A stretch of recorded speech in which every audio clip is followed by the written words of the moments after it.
Hey there, I'm Krista Vance, entrepreneur and operations leader. And I'm Matt Vance, award-winning author and social innovation researcher. We're your hosts of the Culture Profit Podcast. Your place for purposeful company culture strategy.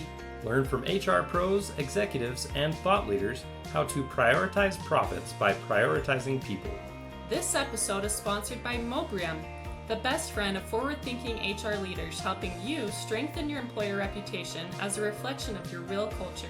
Learn more at mobrium.com. Welcome, everyone. Thanks for joining us in today's episode of The Culture Profit. We're joined by Louisiana-based business advisor Cary Prejean to explore what drives company culture and the critical function of effective communication. So, Cary, thanks for joining us today. Oh, listen, absolute pleasure to be here with you and Chris and Matt. Thanks for having me. The pleasure's all ours. Thanks, Cary. As usual, I get to share your bio. So Cary Prejean is the founder and CEO of Strategic Business Advisors with 4 decades of experience helping over 400 small to mid-sized businesses systemize operations and double net income within 9 to 12 months. A CPA with a degree in accounting, Cary provides real-time KPI dashboards and monthly reports to simplify financial management.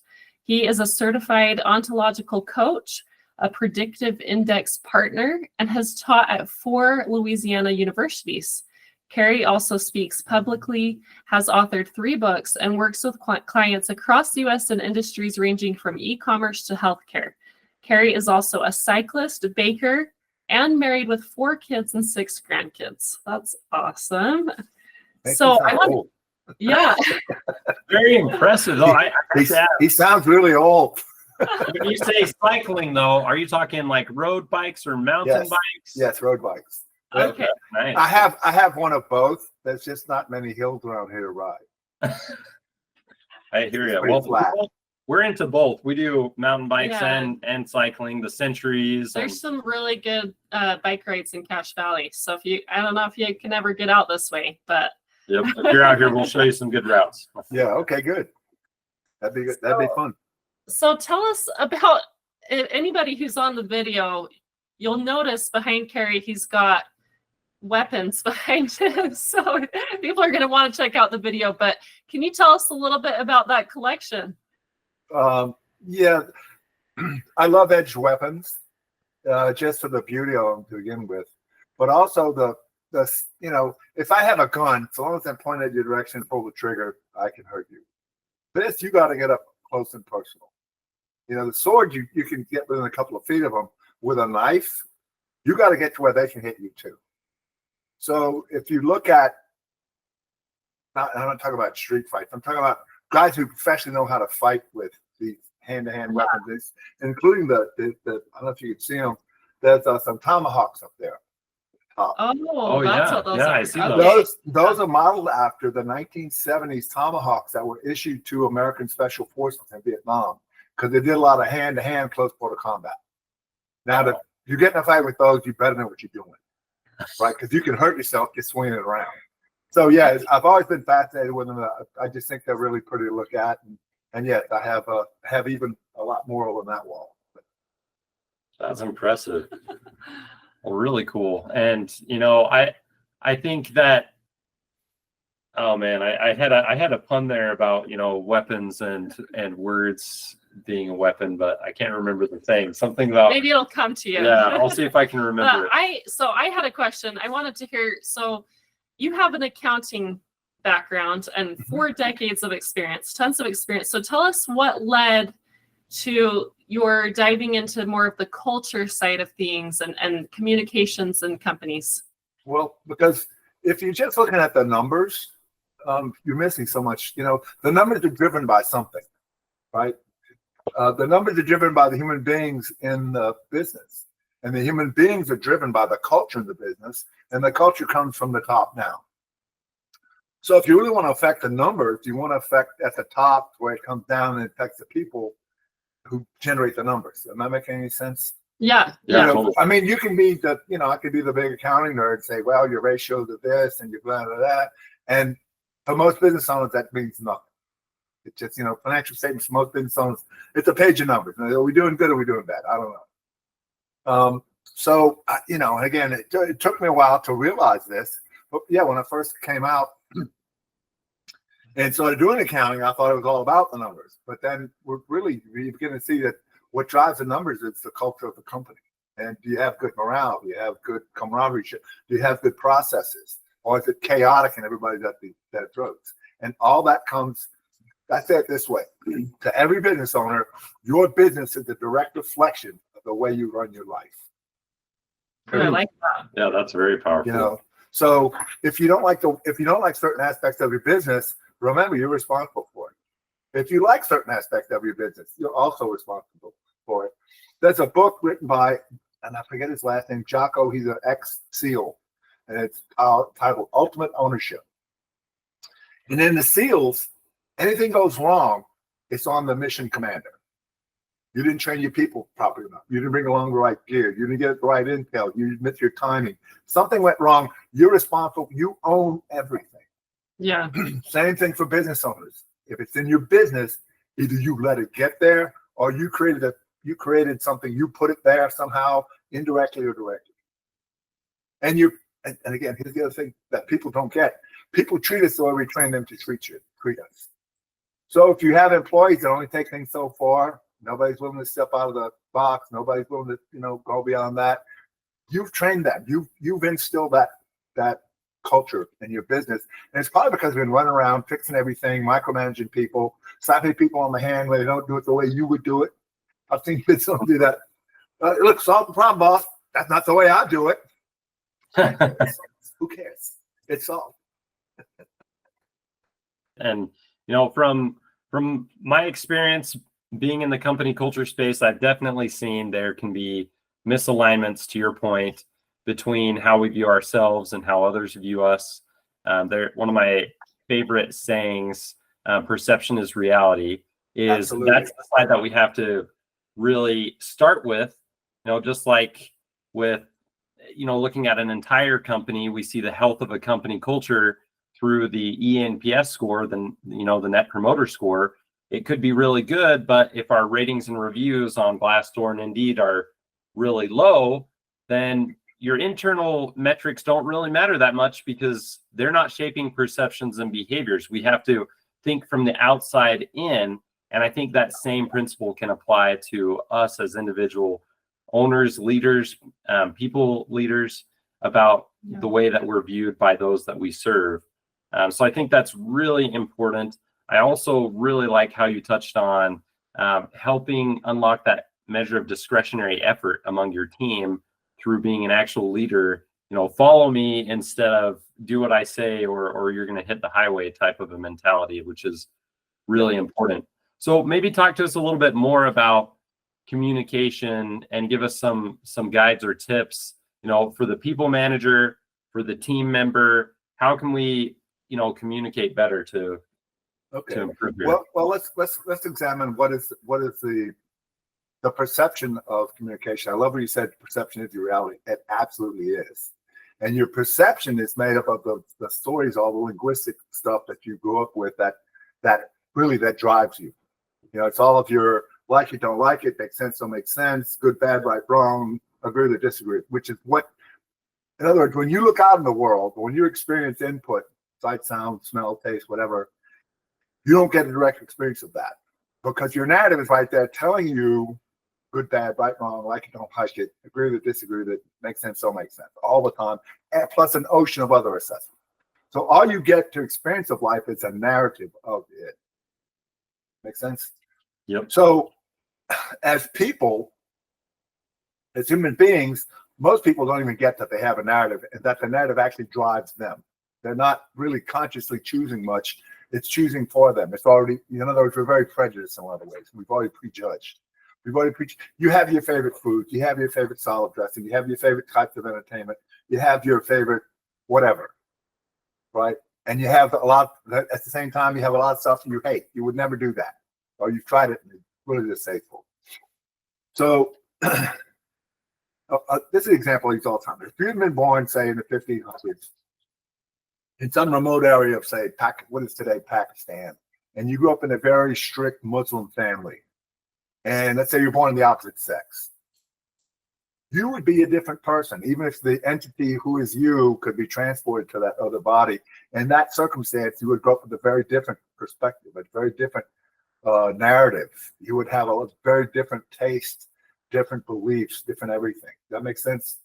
Yeah. Yeah. Okay. So what you have to get is that a business owner has their own narrative that they grew up with, and yeah, they cut you. You know, I believe anyway that we're born with a certain personality style. We have certain dominant traits, but most of our lives is built in acquiring or developing the narrative and finding evidence to make sure that that's right. I really like that. I think just kind of jumping in here with a couple of thoughts.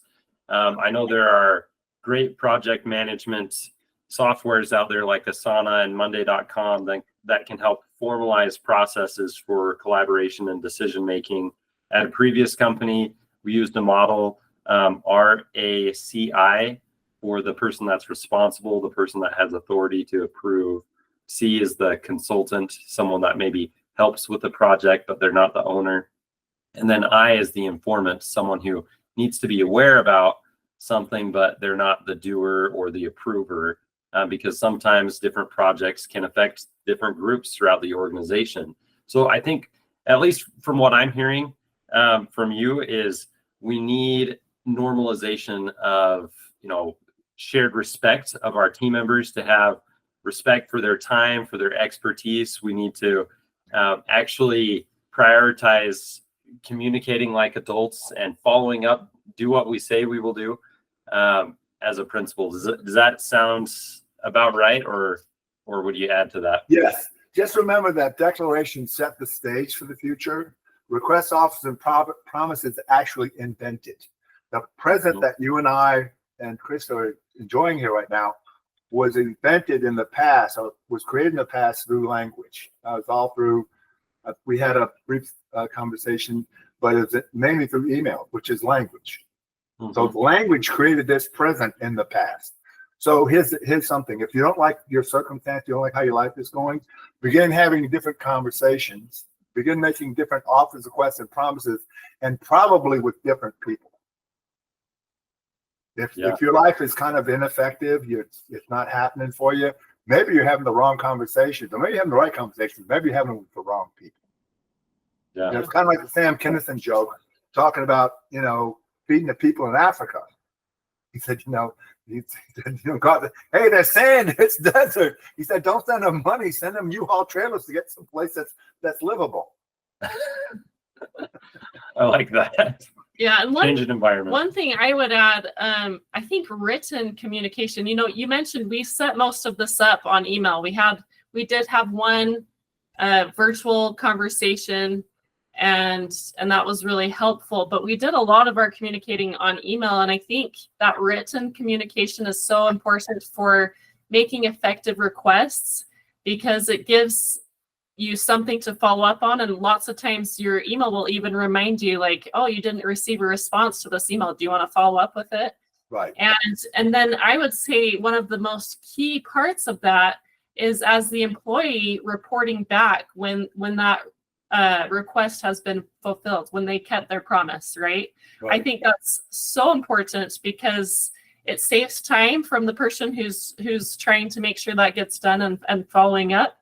But it also shows that your employee is reliable and that you don't have to micromanage them, and it creates a better relationship of trust. Mm-hmm. Absolutely. And those individuals, I mean, you mentioned how the employees may be there to try to only do the bare minimum to not get fired and collect that paycheck. I certainly feel that there's an amount of the workforce that may presently be in that state of disengagement, but each of us, we're the captains of our own souls, and the masters of our own fates, and we have our own reputation to protect. And I think a lot of individuals who are members of teams, they're motivated by the growth of their own career, their own reputation, their own network, and that can be a strong driver for doing what Krista said, as being self-motivated to go back to your boss and follow up.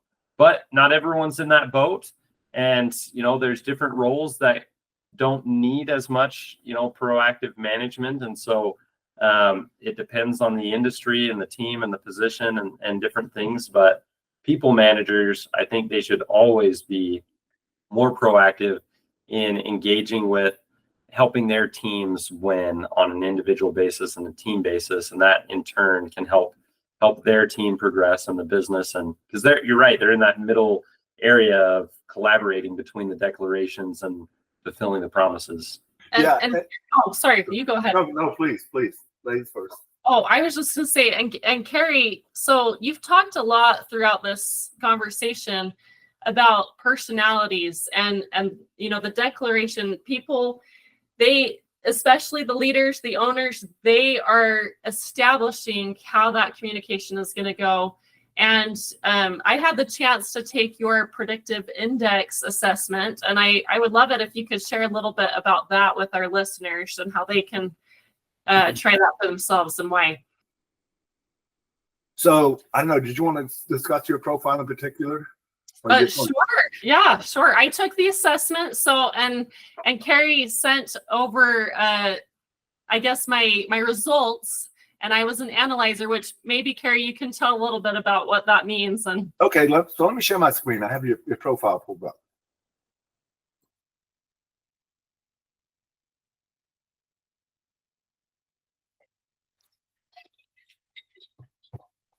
Okay, y'all see this?